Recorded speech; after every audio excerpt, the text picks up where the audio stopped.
राष्ट्रवादी काँग्रेस शरदचंद्रजी पवार पक्षाचे आमदार रोहित पवार यांनी आज घेतलेली पत्रकार परिषद ही कमालीचे धक्कादायक खुलासे करणारी होती।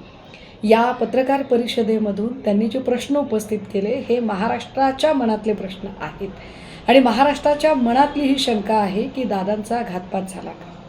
या निमित्ताने आम्हाला कुठल्याही व्यक्ती किंवा पक्ष याकडे कसलेही अंगुली निर्देश करायचे नाही।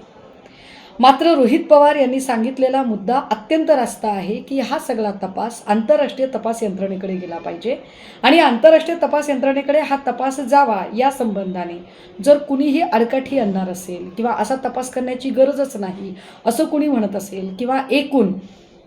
ही सगळी चर्चाच उडवून लावायचा जर कुणी प्रयत्न करत असेल तर निश्चितपणे मग मात्र असे म्हणणाऱ्या व्यक्ती, संस्था, पक्ष किंवा संघटना या कुणावरही आणि त्यांच्या हेतूवर शंका घ्यायला पुरेसा वाव असेल हे कृपया संबंधितांनी समजून घेतले पाहिजे।